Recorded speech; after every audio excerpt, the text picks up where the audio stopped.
Մեծարգո փոխնախագահ, հարգելի գործընկերներ, այստեղ այս դահլիճում կամ ձեր տանը հեռուստաէկրաններից դուք տեսնում եք մի կատարյալ տրագիկոմեդիայի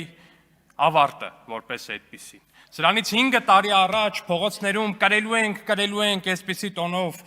առաջ եկող քաղաքական, չգիտեմ ինչ է քաղաքական այդ բանը, տրանսֆորմեր, քաղաքական տրանս չգիտեմ ինչը մի խոսքով, քաղաքական այդ ուժը այսօր եկել է ազգային ժողովի ամբիոնից խոսում է այն մասին, արա ոնց անենք, որ այս անվավեր քվեաթերթիկները մի քիչ լինի, Քոչարյանը շանս ունենա անցողիկ շեմը հաղթահարելու։ Չի ունենալու այդ շանսը, չեք անցնելու, շեմի տակ եք մնալու։ Սա ամենայն հավանականությամբ ձեր վերջին կամ նախավերջին ելույթներ ազգային ժողովում, Տիկին Գյուրեղյան, ձեր ու ձեր ամբողջ խմբակցության, հեսա էլի ելույթներ կան։ Եկեք շուտ գնացվեք, որ հասցնեք մի երկու ելույթ էլ ունենալ, որտեղ չեք անցնելու։ Այդ անցողիկ շեմի ձեր մարմաճը չի իրականանալու։ Ասում է, քվեարկեք, ընդդիմադիր ազգային ուժերի, որովհետև այս իշխանությունը դատարկում է մարզերը, որ 300,000 ադրբեջանցի կա։ Արա, այս իշխանությունը դատարկում է մարզերը։ Այս իշխանությունը դատարկում է մարզերը։ Հայաստանի Հանրապետության անկախությունից ի վեր միակ իշխանությունը, որի օրոք սահմանամերձ գյուղերում 2000-ից ավել տուն է կառուցվել, այս իշխանությունն է։ Հայաստանի Հանրապետության սահմանամերձ գյուղերում միակ իշխանությունը, որի օրոք այդքան տուն է կառուցվել, Հայաստանի Հանրապետության գործող իշխանությունն է, քաղաքացիական պայմանագիրն է։ Միակ իշխանությունը, որի օրոք մանկապարտեզները ոչ թե թալանվել են, գնացել ձեր օրթախների համար դարել, մեկի կնգա համար գեղեցկության սալոն, մեկի ընկերուհու համար մասաժ սալոն, մեկի համար չգիտեմ ինչ, այլ կառուցվել են մանկապարտեզները, այս իշխանությունն է։ Միակ իշխանությունը, որտեղ ոչ թե պաշտոնյաներն են դղյակներ գցում, պաշտոնյաները հիպոթեկով տներ են առնում, իսկ երեխեքի համար դղյակներ են գցում դպրոցների տեսքով, ահռելի կառույցներ, գերժամանակակից սեյսմիկայուն ամենալավ գույքով։ Այս իշխանությունն է, այդ քաղաքացիական պայմանագիր կուսակցությունն է։ Մի հատ գնացեք նայեք էլի ձեր թողած իշխանության։ Մի հատ գնացեք նայեք էլի այն ինչ եք թողել։ Ինչ եք թողել, ասեք բան են անում։ Ինչ ան, ուզում են ցույց տալ, որ Քոչարյանը Հայաստանում բան է արել։ Այս բան ամբողջ հանրապետությունում գնացել կանգնել են Դիլիջանի թունելի դեմը, հանրապետությունում մի հատ բան են գտել, որ Քոչարյանի տակ կարան տենց սղծնեն։ Ասում է, այսքան ճանապարհ է կառուցվել, այսքան տուն է կառուցվել, լույսի հիմնադրամի ջանը սաղ լինի։ Հետո էլ չգիտես ինչի ինչ եղավ, ոնց եղավ, էլ այդ հիմնադրամը էլ չաշխատեց մի տեսակ, այդ պատմությունն էլ է շատ հետաքրքիր։ Ասում է, ինչ եք խոստացել, որ սենց ընենց, ինչ եք խոստացել։ Դուք ինչ եք խոստացել ու ում եք խոստացել։ Ինչ եք խոստացել ու ում եք խոստացել, որ հիբրիդային ամենավերջի սրիկայակազմով ձեզ են աջակցում։ Ինչ եք խոստացել, ում եք խոստացել։ Հայաստանի Հանրապետության որդիներին ում պատերազմում զոհել եք խոստացել։ Հայաստանի Հանրապետության քանի հազար զինվոր եք խոստացել, ում սահմաններին մեռնելու, ում եք խոստացել։ Եկեք ստեղ կանգնեք ու ասեք։ Ում եք այդպես բան խոստացել, ինչքան եք խոստացել, ու այդ ում երեխեքի կյանքի գնով եք այդ ձեր խոստումը խոստացել։ Ասում է, բանը, 300,000 ադրբեջանցի, 300,000 ադրբեջանցի, այս աշխարհում, այս մոլորակի վրա, բացի ձեզնից ու ձեր համար են ձեն հավաքող կալուգացուց, ուրիշ ոչ մեկ այդ ադրբեջանցիների թեզը առաջ չի տանում։ Այդտենց ուղղակի առաջ տանող քաղաքական գիծ չկա այս երկրում։ Այս երկիր ասելով մոլորակում նկատի ունեմ, չկա տենց բան ու վերջ, չկա տենց բան, այ մարդ, ոչ մի տեղից տենց բան չկա, Ադրբեջանում տենց այդ դրա մասին չեն խոսում, Ադրբեջանում դրա մասին խոսակցություն չկա ֆիզիկապես, այնքան ինչքան կա Հայաստանի ընդդիմադիր դաշտում, կալուգացի Սամոն ու բանը, չգիտեմ որտեղացի Ռոբը, իրար հետ միասին այս գիծը առաջ են տանում, ասենք բանա,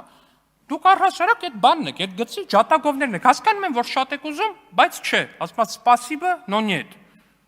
ձեր աշխատանքային լեզվով ասած։ Ու հենց այս կոնտեքստում է, որ դուք այս ընտրություններում անցողիկ շեմը չեք հաղթահարում։ Մենք իհարկե շատ շնորհակալ ենք, որ դուք բավականաչափ շատ կփոշիացնեք այդ ձայները, շատ լավ է, շատ նորմալ է, չգիտեմ, վերջնարդյունքը ինչ կլինի, բայց այդ ձեր ծրագիրը մեծ հաշվով չի աշխատելու ու աշխատել ուղղակի չի կարող։ Եկել ասում է, կանգնեց ու ասեց, որ հայկական բանակը Արցախը չի պաշտպանելու։ Կանգնեց ու ասեց, որ Հայաստանի Հանրապետությունը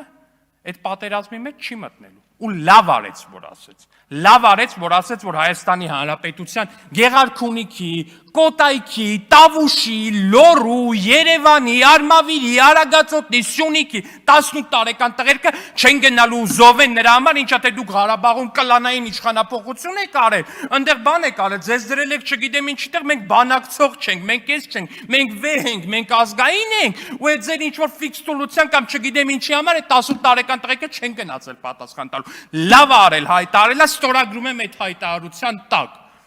Բա դուք ասեք հիմա ում տղերքի կյանքի գնով եք բան անելու։ Ում տղերքի կյանքի գնով եք այդ Ղարաբաղի համար բան անելու։ Ղարաբաղը որ ուզում եք հետ բերեք, ում տղերքի կյանքի գնով եք այդ անելու։ Եթե դա ձեր համար խնդիր է, պարզ սիլոգիզմ է, ժողովուրդ ջան, ասում եք խնդիր է, որ Հայաստանի Հանրապետության բանակը Ղարաբաղի համար կռվի մեջ չի մտել։ Հետևություն, Հայաստանի Հանրապետության բանակը ձեր կարծիքով պետք է մտնի Ղարաբաղի համար կռվի մեջ։ Okay, ձեր լոգիկան իմ համար ըմբռնելի է, հասկանում եմ, որ կարա տենց կարծիք գոյություն ունենա։ Հիմա պատասխանեք այդ հարցին, ում տղերքի կյանքի գնով։ Հայաստանի Հանրապետության որ մայրերի կյանքի գնով։ Վստահ կարամ պնդեմ, որ Հայաստանի Հանրապետության այն մայրերը ում երեխեքի կյանքի գնով, որ այդ ամեն ինչը պետքա տեղի ունենա, ձեր շարքերում նստած չեն։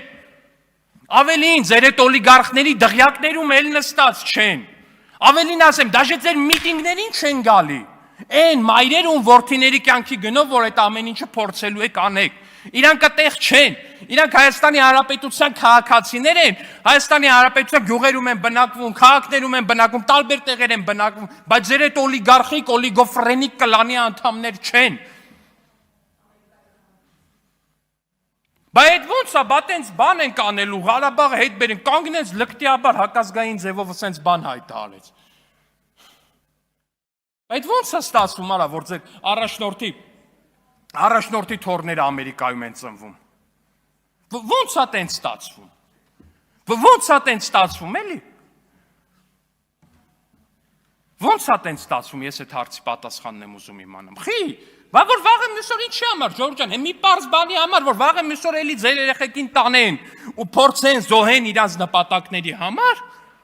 Իրանց երեխեքը հանկարծ չխառնվեն մեջնեղնեն, նրանք ինչ գործ ունեն, вообще բանակ գնան, Հայաստանի քաղաքացի լինեն, Հայաստանի կյանքով ապրեն, Հայաստանի դարդով ապրեն,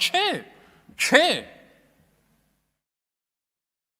Ու եթե լավագույն դեպքում Հայաստանի սահմաններին կամ Հայաստանի կամ հայկականության հետ որևէ առնչություն ունեցող հարցի դեպքում զոհվեն, չէ։ Այս անգամ ուրիշ բաներ են խոստացել ըստ տարբեր բաների։ Նորից եմ ասում, եկեք այս ամբիոնի մոտ ու պատասխանեք ում եք խոստացել, քանի հազար հայ զինվոր եք խոստացել ու կոնկրետ որտեղ ուղարկելու համար եք այդ ամեն ինչը խոստացել, որ այդ աջակցությունը ստանում եք, որը որ ստանում եք։ Ընդհուպ միջև սահմանին պարբերաբար բռնվող միլիոնների տեսքով քեշով։ Եկեք պատմեք այդ մասին։ Եկեք պատմեք այդ մասին, որովհետև դուք չպատմեք, մենք ենք պատմել, ու մենք որ պատմենք շատ ավելի դաժան է լինելու ձեր համար, որովհետև այն հույսը, որ կարող է 1% ասնեք ու ամեն դեպքում անցողիկ շեմը չհաղթահարեք, հիմա այդ 1%-ն էլ չեք հավաքելու ու մեկը անցողիկ շեմը չեք հաղթահարելու։ Նենց որ այդ մարմաճը պահեք ձեզ, բայց ողջունում եմ շատ ձեր իրատեսությունը, Տիկին Գյուրեղյան, որ այնուամենայնիվ մտահոգված եք այն փաստով, որ անցողիկ շեմը հաղթահարելու խնդիր դուք ունեք։ Ես ձեզ ասեմ, դա խնդիր չի, դա այլևս իրողություն է։ Շնորհակալություն։